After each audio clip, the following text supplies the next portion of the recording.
తెలంగాణ పితామహుడు పద్మశాలి ముద్దుబిడ్డ ఆచార్య కొండా లక్ష్మణ్ బాబూజీ 10వ వర్ధంతి హైదరాబాద్ నగరంలోని పలు చోట్ల ఘనంగా నిర్వహించారు. అశోక్ నగర్లోని ఆయన నివాసం వద్ద నర్సింగ్రావు, పున్న సత్యనారాయణ,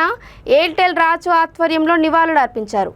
జలదృశ్యంలో దాసు సురేష్, రాజమహల్లా పద్మశాలి భవన్లో ఏర్పాటు చేసిన కార్యక్రమంలో ఎమ్మెల్సీ ఎల్ రమణ పాల్గొన్నారు. ఆయా చోట్ల కార్తిక్ బాబు,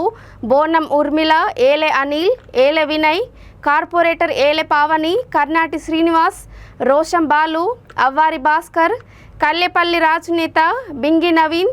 ఆర్కే నేత, తిరుమల నరేష్ తదితరులు ఆ మహనీయుడికి నివాళులు అర్పించారు.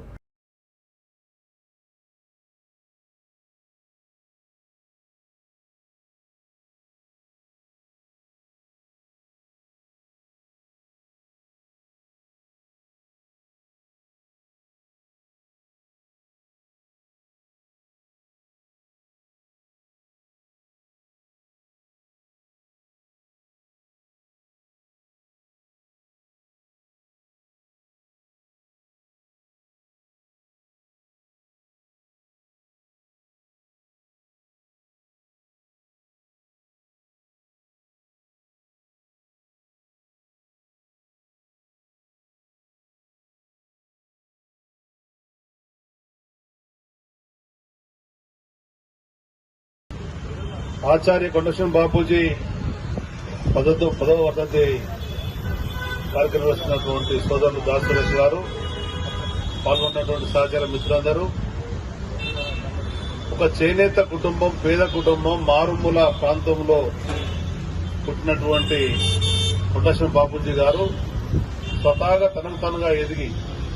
సమాజాన్ని ముందుకు తీసుకెళ్తూ ప్రజాస్వామ్య పరిరక్షణ కొరకు పాటుపడుతూ ప్రజాస్వామ్య పరిపాలన రావాలని చెప్పని రాచరిక పాలనకు చరమగీతం పాడాలని, ఆంగ్లేయుల పాలన భారతదేశంలో వివిధ ప్రాంతాలలో ఉంటే హైదరాబాద్ స్టేట్ లో నైజాం రాచరిక పాలన ఉండే, అటు భారతదేశానికి ఇటు తెలంగాణ విముక్తి కావాలని చెప్పని పోరాడినటువంటి మహాయోధుడు పెద్దలు స్వర్గీయ కొండలక్ష్మణ్ బాపూజీ గారు ప్రముఖ స్వాతంత్ర సమరయోధులుగా ఉండి అందరినీ కలుపుకొని ముందుకెళ్తూ ఆనాడు నిజాం ప్రభు మీద బాంబేసినటువంటి వ్యక్తిగా జైళ్ల పాలైనా గానీ ముఖవూని ధైర్యంతో తను పుట్టు పెరిగినటువంటి పేద వర్గాలకు న్యాయ నిర్దేశంతో న్యాయ కోవిదులుగా వివిధ సందర్భాలలో అటు భూస్వాములు, పెత్తందారులు, జమీందారులు బారినటువంటి పేదవాళ్లకు విముక్తి కలిగే విధంగా అటు కోర్టు కేసులలో న్యాయ పైస కూడా ఇవ్వకుండా పనిచేసినటువంటి వ్యక్తి. ఈ సామాజిక వర్గాలన్నీ కులవృత్తులపై ఆధారపడి ఉన్నాయి కనుక ఆ కులవృత్తులన్నింటినీ ప్రోత్సహించాలా, ఇందులో జీవిస్తున్న వాళ్ళ యొక్క జీవన ప్రమాణాలు పెరగాల, వీళ్ళందరూ ఐకమత్యంగా ఉండాలని చెప్పని ఆనాడే